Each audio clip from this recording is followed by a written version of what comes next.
இந்த ஆப்ரேஷன் சிந்தூர் பற்றி நம்ம கொஞ்சம் பேசியே தீரணும். ஏன்னா நடுவில் நம்மளுக்கு உடம்பு சரியில்லாததால் நம்மளால் பேச முடியல.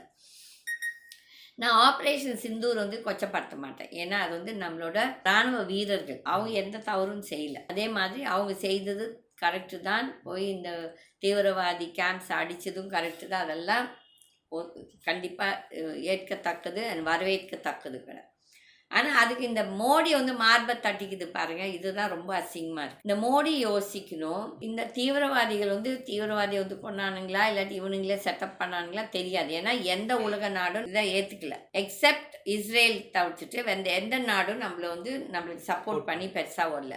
ஓகே, அப்போ வந்து இந்த சூழ்நிலையில் இந்த எதிர்கட்சி தலைவர்கள் லைக் சசி தரூர், சுப்ரியா சுலே, இந்த கனிமொழி, இந்த மற்ற கட்சிகளிலிருந்து ஆட்களை தேர்ந்தெடுத்து ஒரு 32 நாட்டுக்கு அனுப்பிச்சிருக்கிறாரு இந்த மோடி. தன்னோட கட்சியில் பேச்சாளர்கள் கிடையாது. ஏன் இந்த நிர்மலா சீதாராமனை தலைமையாக அனுப்பிச்சிருக்கணும்ல, அது அவ்வளோ பேசுதில்ல வாய். ஜெய்சங்கர் அவ்வளோ வாய் பேசுதில்ல. அந்தாலும் இந்த நிர்மலாக்கு அண்ணனோ தம்பியோ 2 பேருக்கும் ஒரே புத்தி. அந்த அப்படி பெரிய ஏதோ போய் வெளியே நின்று ஜெயிச்சு வாங்கடா நீங்கள்லாம். அப்போ வந்து இவங்கெல்லாம் எப்படி ஜெயிச்சு வருவாங்க, மக்கள் மத்தியில் இவங்களுக்கு எவ்வளோ வரவேற்பு இருக்குதுன்னு பார்க்கலாம். அப்போ வந்து சசி தரூர் வந்து ஒரு நல்ல பேச்சாளர் தான், கிடையாது இல்லைன்னு சொல்ல மாட்டேன். ஆனால் எவ்வளோ பேருக்கு அவரோட அந்த இங்கிலீஷ், அமெரிக்காக்காரனே பிரிட்டிஷ்காரனே அவனோட இங்கிலீஷ் புரியல. ஓகே, எப்போ மக்களுக்கு வந்து மக்களுக்கு புரியறது பாஷை பேசணும்.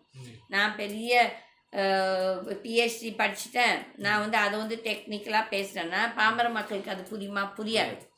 அப்போ வந்து அவர் போயிருக்கிறாரு அமெரிக்கா, ஒரு சில நாட்டுக்கு கனிமொழி போயிருக்காங்க. அப்போ இவங்களுக்கெல்லாம் ஏன் இவங்கெல்லாம் போனாங்க, இவங்களை இவ்வளோ கேவலப்படுத்தோம். அப்படின்னா இவன் வந்து இந்த இடி கேசஸை வச்சு இவங்களை மிரட்டி தான் இவங்களை எல்லாத்தையும் அனுப்பிச்சி வச்சிருக்கான். மோடிக்கும் யோகிதம் கிடையாது.